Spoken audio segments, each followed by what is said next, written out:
mean, it can be heavy when people call in, and I remind myself, they're calling me, and I'm a stranger, and they're willing to go on a live show to air probably some of the toughest things they're facing.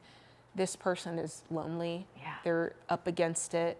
They don't know what to do, and I've been there. Yeah. I called in the show back in the day. So I always remember that, and sometimes the best thing that I can do is feel that empathy, and even I sometimes am like, and I feel like, okay, let's just, let's. And I just love that you talked about the breath, the actual breath. Yeah. You know, going, I just got to breathe with them. Yeah. I thought that was incredible. And, you know, I just want to take a break, not a break, but I just want, if you would, for a minute to say to those who are listening today, you know, for that couple or that woman out there who feels like, I'm ruined. Yeah. I don't know how to get out of this debt, and I've done it, and they're carrying shame, and they're terrified. Yeah. I just want you to say to them how you would give them hope. I would say you're not alone, and I've been there. A loved one said to me, you're going to die with your debt. Oh. And I believed them. It was the first time that I had thought about it, and I was so afraid that they would be right, because it didn't seem like there was hope. And when I did the math equations, it didn't work out. And sometimes that's the truth. You can look at the facts laying in front of you and you go, oh no, there's no way out.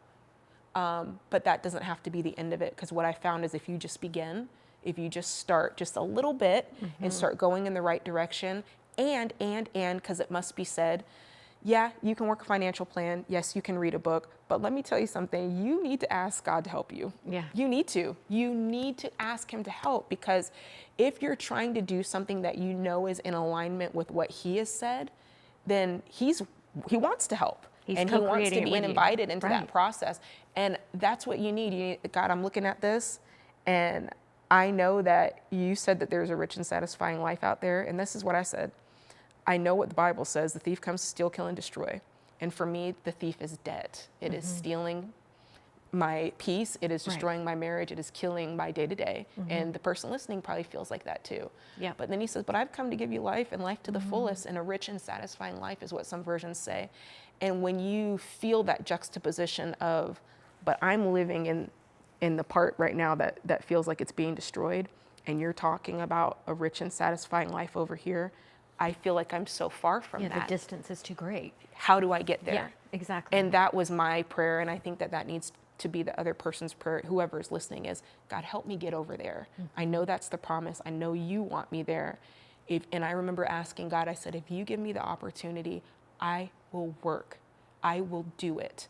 And sometimes that's what we have to do, is say, all right, tell me what to do next. I'm open. I'm not going to complain. I'm not going to say all the reasons I can't.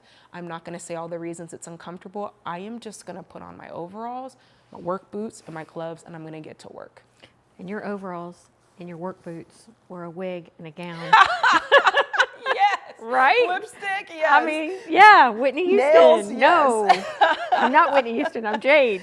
Listen, and that, can I just say, that is such a gift. Like that, to be able to use a gift to pay off debt, to be able to use that as work. And don't get me wrong, I had some crazy odd jobs too. But for that to be my primary thing, what a blessing to be able to just do the work you love as well. I mean, you went to school for music. You sang your whole life. Yeah.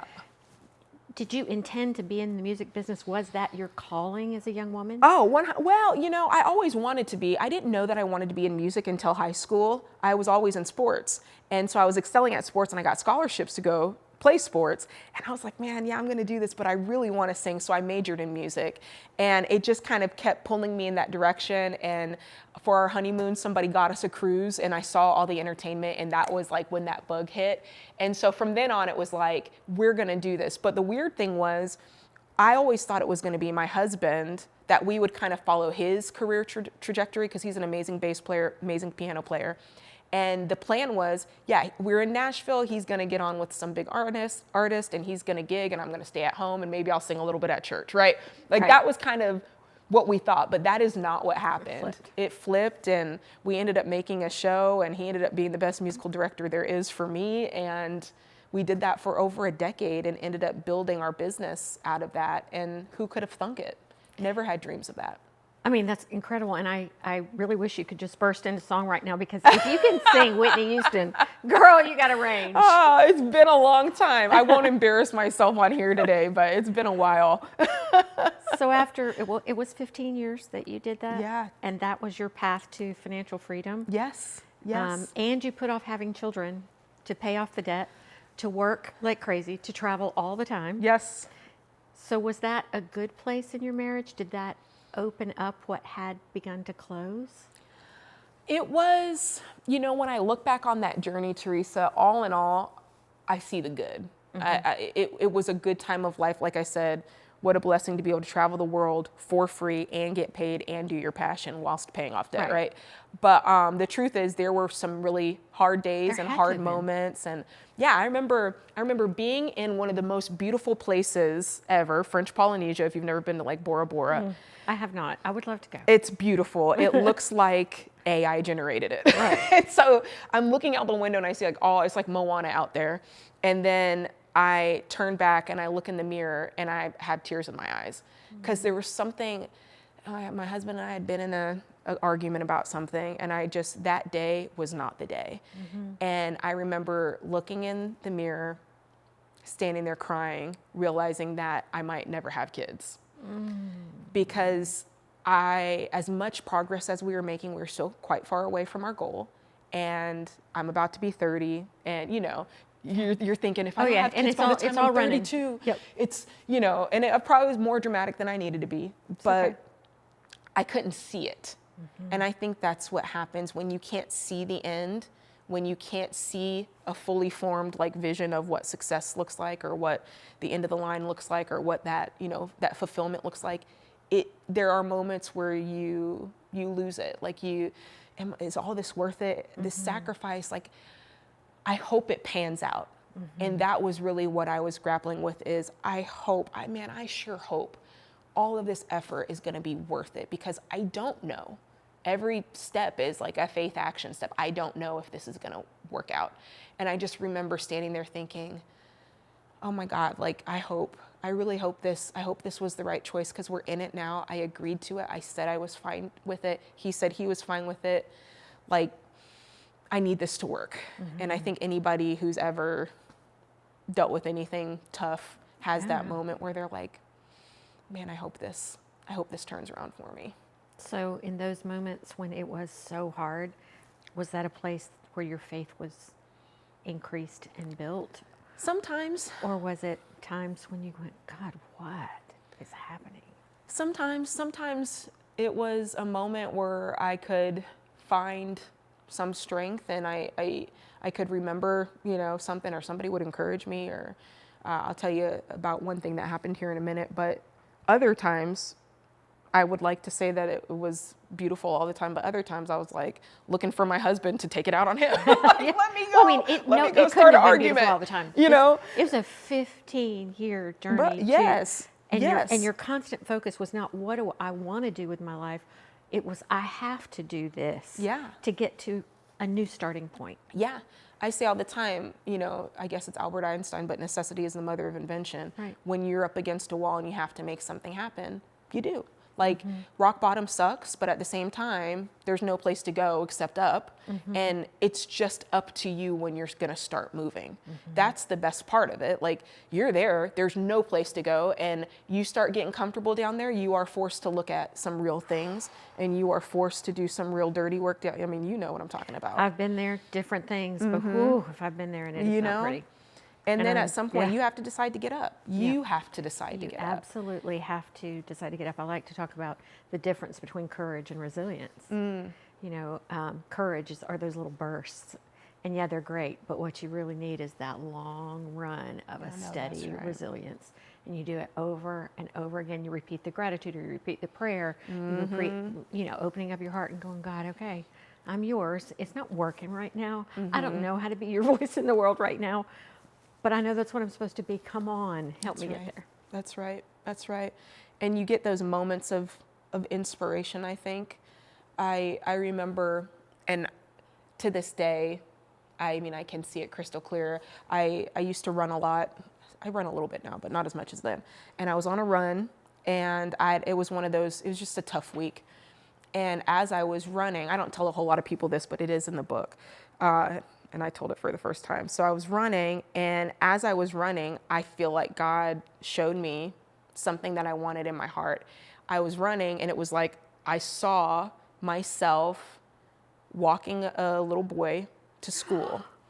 And I perceived that it was my son. I remember. And I perceived that I didn't have any debt anymore. I owned a home. I lived in a home. It's going to make me emotional. I'm already crying. And I felt like I was there. And as quickly as I was there, it was gone. And I was standing in the middle of the street. Like, but just it was standing there looking. It was all your dreams. Yeah. And I carried that. So God gave you the gift of the vision. Yeah, I carried to keep you going. I carried the entire time. And I knew I would have it. And I just had to stay the course. And you do have it. Yep. Congratulations. Nobody gets me to cry. Nobody does. Oh my gosh, that is so gorgeous. I got to linger there for just a minute. Oh. But I do believe we get those gifts, you know, when we just open our hearts open and we pour ourselves out to God and we're willing to surrender, we're willing to serve. I do believe He gives us those things that keep us going. Yeah, absolutely. There have been years in my life I couldn't see them, yeah, but I knew that they would come. Yeah. My sweet sister who's in the audience has been one of those things that constantly puts a positive out there for me. Yeah, you need it because things come to try to choke that out. You know, Absolutely. They try to make you forget about what you know and what God told you and what all of that. But He gives you those things to hold on to. And I agree. if we look for them, they're there. You know. I say that too. I think we do live in a world of miracles. Yeah. We do live in a world of spectacular, gorgeous things happening around us. But we're so tuned in to what we don't have or the logical of the world that we don't see these beautiful happenings that could only be God happening around us all the time. All the time. Yeah. All the time. I think you have to have a miracle mindset To see it. Yeah. Yeah, I agree. you know, and then it's like, oh my gosh, it's really right here. Yeah. Yep. Yes. I want to go to the end of the place where you're still performing and you have this phenomenal gift. And, you know, I know what happens when you're on stage and you're a musician. And to me, music is one of the most transformative things that can happen Oh, to yeah. anyone. Whether you're So the musician powerful. or whether you're out in the audience being Yes. filled up, it changes your life. It changes how you act. It changes your positivity. I mean, all the things. Music is a gift from God, and it's Yes. how we use it. So you'd been doing that for a long time. It probably felt pretty good. Loved it. Yeah. Loved it. And then you left it. I did. And it's crazy the way it happened. I will say, man, God's plan is all I can say, because we have a bunch of plans and we have a way that we think it's going to go. And I would have pushed all my chips in to say, no. I'm going to keep performing here and there. I'm going to run this entertainment business. That's what it's my namesake. That's what I'm going to do. Then COVID-19 hit. And when COVID-19 hit, you know, I don't have to tell you guys, everything live dried up. Cruise industry, I mean, we all remember seeing our business was shut down for more than a year. We were the first folks to close down and the last people to open up in the cruise industry. And it did a number on my husband and I, just emotionally, because it's like we worked so hard. We built this business and we were debt free. And then it was like decimated. We knew it was going to come back. We just didn't know when. Did you have enough savings? Yes. Okay. Yes. Thank God. I mean, you were debt free and you had savings. Yes. To be shut down for a year. That's remarkable from the girl who's sitting there with a relatively saying you're never going to, you know, you're going to die with your debt. Right, I mean, right. hello, can we celebrate just that point? Yes. Amen. Okay. Because for me, it was like 2008 when that hit, that catastrophe, Great Recession, I was like in the blender of all of it, in the eye of the storm.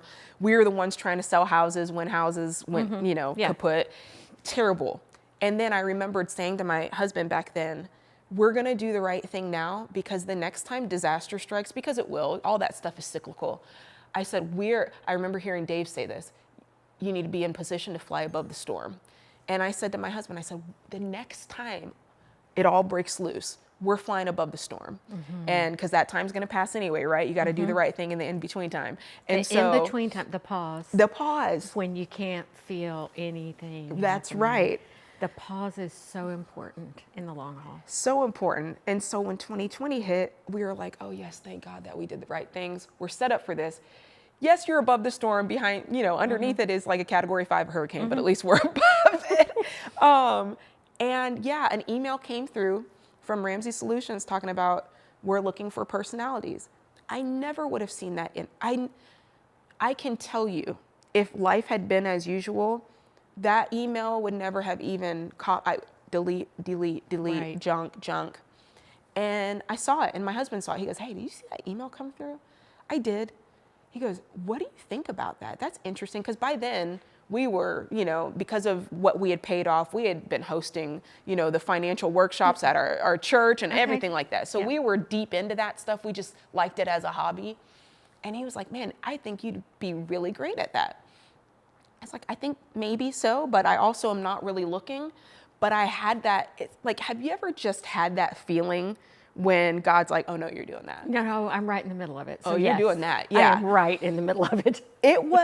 I felt from the moment that we saw that email, I felt like a puppet on a string. I felt like God was like, you're going to do this, and you're going to do this, and you're going to do this. And don't worry, you're going to be happy about it. It was like, I just got on a ride. It was like I got on the lazy river and just went. And so I started going through the process. They asked for a couple of things from me, and I sent them. And it was like the moment I sent it, it was like, oh, this is happening. And I did start to struggle with that identity piece. Can we stop right there Yeah. for a minute? This is a part of your story that sitting alone at my kitchen table studying you, I have wept for you. Oh. Because I know what it's like to give up a musical career, being on stages, performing. I had to give it up because of, In your hand. yeah, you gave it up because you got another calling.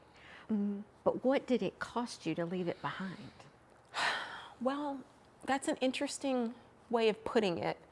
I'll tell you the way I perceived it. Okay.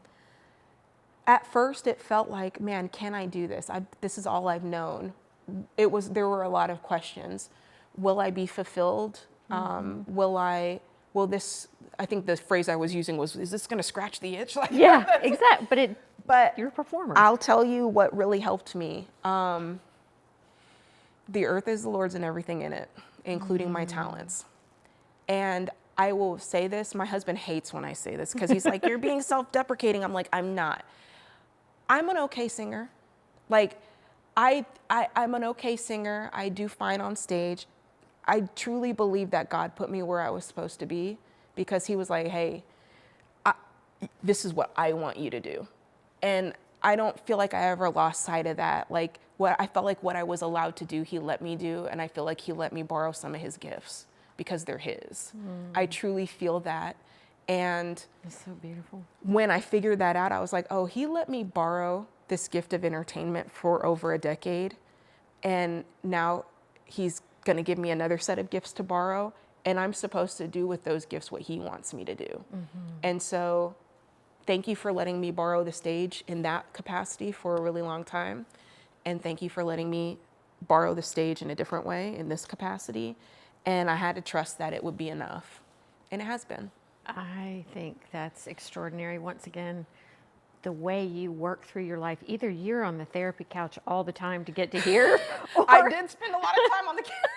or you're the most, one of the most worked out people I've ever talked to. I spent a lot of time on the couch. I have too. Hey, and I love it. And I think it's so good for us. Yeah. We all need it. Yeah. And yes. Okay. I mean, that's incredible. That's amazing. But I have grieved for the woman who left the music. There's moments, people ask me all the time, they're like, do you miss, and I'm not going to sugarcoat it. They go, do you miss performing? Yes, I do. And I'll be honest, listen, I don't think I'm done. I think that. Oh, I love that. I don't know what'll happen. And what I've learned though, is I can't sit up here and say, I know what I'm going to do for the rest of my life. I can't say that anymore because the times I've said it, he's been like, okay. I do want to know the answer to that question, but in the in-between, I want to take some time for a minute. You've got this amazing book that's just on shelves, right? It'll Or be even out- if. Yeah. Because I tried to order it and It's couldn't on pre-order Yeah. until January 6th. That's so yeah. amazing. So why did you write that book? What no one tells you about money. I wrote it because I knew the numbers. I remembered what Dave Ramsey said on the radio, and I was like, okay, all we have to do is, and I'm listing out the things. And when it came time to do it, it was so hard.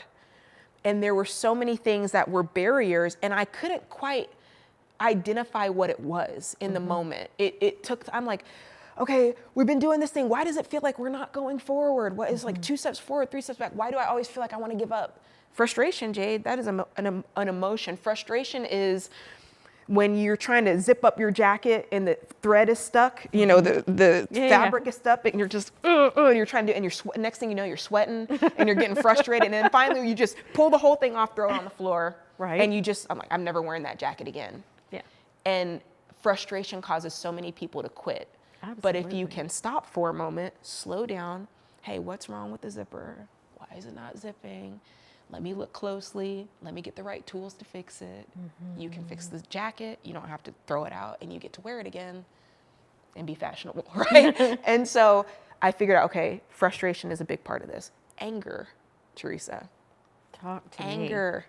Talk to me. Your girl was mad. I was mad at everything. Screaming. I was screaming. Mad. Yeah. Because especially not when you felt like you did everything right and you're still in this position. Yeah. And I had problems with that. And it wasn't so much towards my husband, it was towards society. It was, I did what I was supposed to do. I got the degree. How did what school gives? put me in this position? How did government put me? Yeah. Yes. And so there's that anger. And then there's just the day-to-day anger of, well, I got bill collectors calling my phone. And then somebody stole, my identity got stolen and my money got stolen, right? It just felt like just boom, boom, boom. Angry at that. Then there's the self-pity, because we live in the social media age, and you can just look on your phone and see everybody who's ahead of you, everybody who's passed you by, and they're not. They're not. That's right? such a false world. Right. You see the perfect curated, oh, look at their Christmas, and everybody's wearing matching pajamas, and I'm over here with my Charlie Brown tree, right? And it was just a lot. And I realized that I was fighting that in me more so than I was fighting, okay, how much is the payment, 150 or 200, right? And I was like, nobody's talking about this. When people call in on the show, I'm giving them numbers, but what I know is they're gonna go home and they're gonna go, this woman on the radio just told me to sell my car, but I bought myself that car after I graduated and got my bachelor's against all odds. I'm the first person in my family to ever get a bachelor's. I'm the first, right? There's all these backstories that is tied. It's not just money. Yeah. Or she wants me to do this. Doesn't she know that my husband, after all these years, he left me and she thinks it's just that easy for me to get out of side hustle. I, gave up all these years, there's all this stuff tied to it. And I never want to make it so small when these big emotions and big real life experiences are tied up in people's money. It touches every part of you.